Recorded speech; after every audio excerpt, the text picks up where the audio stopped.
Hi everyone, this is Karak from ACG, and today I'm stoked to bring you the review for LEGO Dimensions, the newest in the parents to poorhouse games like Skylanders and Disney. I hope your bank account goes to infinity. LEGO Dimensions is attempting to jump into the market with constructible toys, a more sophisticated interaction, and a marketing purse the size of that one your grandma used to hit you with when you stole those little candies. The toys to life genre's blown up this Christmas, coming to assault your wallet with various saccharine-colored games with insane collectibles and portals to other worlds. LEGO's just trying their hand with LEGO Dimensions, a game that promises to offer a Smash Brothers style mix-em-up of worlds and fantasies. So let's check it out. Remember, this review is caffeinated, which means lighten up your listen holes at the speed of light. As always, if you like the review, please subscribe. Graphics are up first. You know, the LEGO games have never been slouches in the graphics department, painting a nice plucky plastic sheen over your childhood without that nasty plastic smell or virtual blister packs. LEGO Dimensions ups the ante a little bit, aside from the times when the action gets ultra intense and tons of LEGO pieces are ejaculating blocky ecstasy across the screen.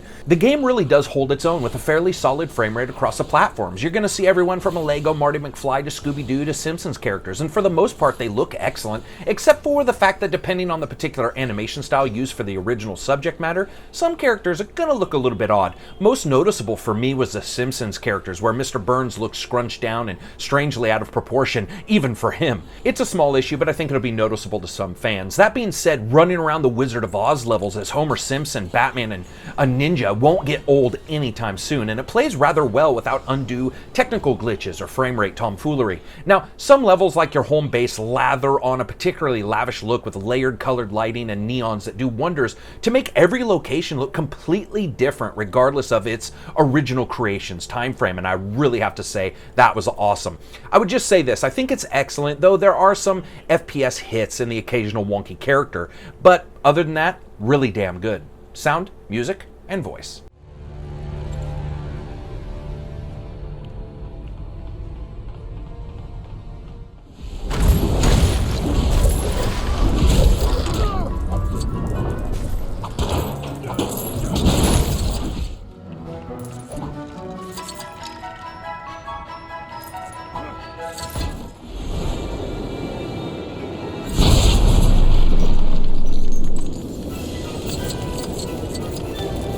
Fortress located next to a forest of living trees.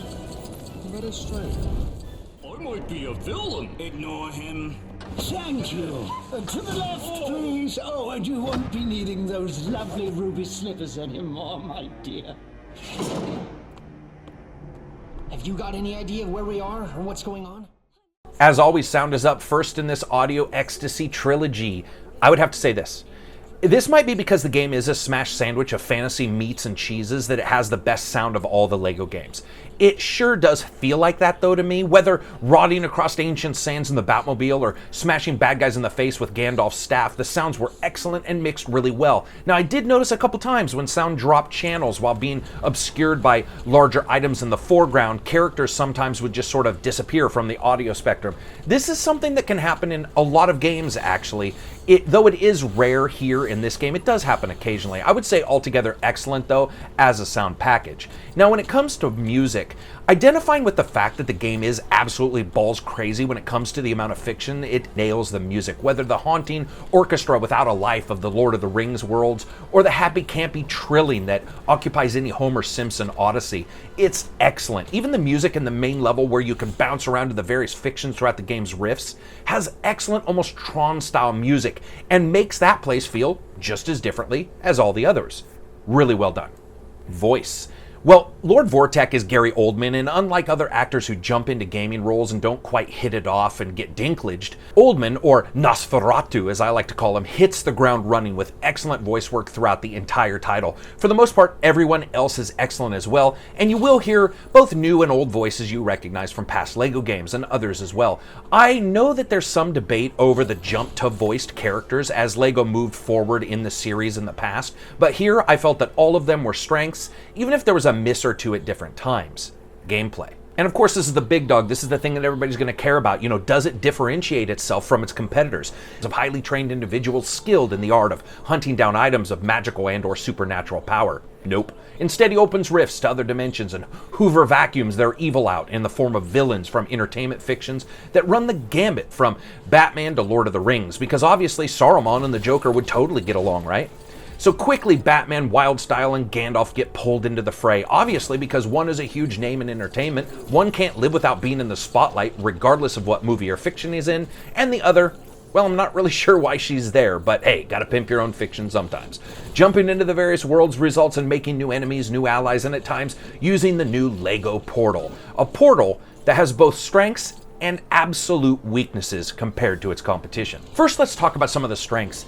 And the strengths of the game, they do rest in the fact that these are actual LEGO toys, and that means the cars roll and some items have some little bit of articulation to the smallest degree. It's not going to take much more than, say, 5 minutes to 10 minutes to put anything together, but it's still fun for a moment, though we are now, of course, seeing titles like Skylanders having somewhat articulated vehicles in their most recent Superchargers game. Disney's yet to make that jump or has yet have even vehicles at all. One thing that Dimensions does right is that each of the vehicles can be modified and upgraded and have different real-world configurations. But I'm not going to lie and say that it was fun more than the one time I did it. After that, it just didn't gel into the gameplay the way I would have personally liked. Gameplay story-wise as well, it can easily run you 10 plus hours with side areas that allow you to explore various fictions as long as you at least have one of the other world's characters to do so. Now, the portal can change colors, which means its level of interaction and use in puzzles can be counted on, even if it's a basic Simon Says kind of device, that feedback is welcome. And I can see it being used for a good number of systems in the future. It can also read more toys and put them into the game than, say, a Skylanders title. This level of interaction allows for both positional and color-based puzzles in the game. And that's where LEGO runs right into its freshman self. First of all, the puzzles aren't necessarily poor, though it's odd running into goblets of paint just to change your character's color and then moving them around on a portal with no real explanation in the fiction of the universe, or even anyone seeming to really care or notice within the game. Imagine playing a Spider-Man game where during each fight he had to fix a leak in an oil pan of an old Chevy, and once he did, the door to the bad guy's lair would open because that Chevy happened to be resting on it. Just because, and you sort of get the idea. It's odd, but hey, go with it. It's their first time, and it is a LEGO game. They're always sort of odd anyway. Additionally, though, the portal has a pretty severe flaw in it that at times it doesn't update changes in the game. For instance, you may need to not only be a certain color, but also have your character on a specific place in the portal. If you were already in that place and then basically change color within the game, it's entirely possible that the game just completely loses its shit and has no clue where you are on the portal, resulting in you thinking you didn't have the puzzle's answer right, but you do. In a lesson in futility, you need to take your character off the portal for a moment, let it lose its position, then put it right back damn where you picked it up. This has happened countless times, and checking with others playing it through the weekend, I found out it was happening to them as well. That is a severe bummer, and I hope it gets patched. It happened a ton of times. It feels to me at least that LEGO fell in love with itself a bit with the puzzles, and you're going to be playing 3-position chess throughout hours of gameplay, which depending on if you like the idea of grabbing a character and moving him one space, then back to another space, then back to the space he was on originally 30 times in a single level. If you think that sounds awesome, you're in luck, because it's going to happen that many times. If you don't, or don't have the portal right next to you, it's not going to be as enjoyable. I have the portal right next to me, but I game on a couch, and I love to sit back relaxed. Not so with LEGO, where sometimes you need to move your character quickly so they don't die because they're caught in a random cage of red color and they need to be moved to a blue portal position so they can be released from the cage. It's not only fairly cumbersome, to be honest, but there's no real reflection in the story for much of it, resulting in the feeling of an added complexity with no payoff. Now, that being said, if you like the LEGO games, there's actually a lot to like here. It's just questionable if adding the toys really did anything to the gameplay in a way that is measurable to most people. Fun factorino. Listen, I had a good time, a great time, and then the portal would mess up, or I would be facing 2 to 4 items in a small area telling me I didn't have the character to play this, hitting me with paywall reminders that were absolutely atrocious. The paywall reminders are paywall reminders. No lie, in larger rooms there are 3 to 4 items that are basically saying, pull out your wallet. It's just distasteful to the highest degree, especially when its competition has done the exact reverse this outing. It shouldn't impact your fun, but it does, not only because you know it's not like past titles where those unlocks are within the game, but because they're not within the game. If I rate games on a buy, wait for a sale, rent, or never touch it again rating scale, this is a wait for a sale. The game offers some excellent gameplay, but has some technical quirks, as well as enough paywalls that to see the entirety of its Wave 1 content, it will cost you $185, which is more than $90 above its most recently released contender, getting all of their content. I love the fact that each car could become a different car, but in the end, it really wasn't detailed enough to take longer than perhaps 5 to 10 minutes for anything but maybe putting together the main portal. It's also remorseless with its reminders of the paywall, and to be honest, it's actually frankly a little bit embarrassing, or at the very least painful, to see the continual reminders that you don't have something. And like I said, this is multiple reminders in a single room. It's almost like they forgot that this wasn't a normal Lego game. It's the kind of reminders you would expect to see in any other normal Lego game, except here and now, it's where you know that every single character comes with an additional cost. Anyway, that's it for me. I hope you liked the review. If you did, hit thumbs up. If you didn't, hit thumbs down. And as always, peace out.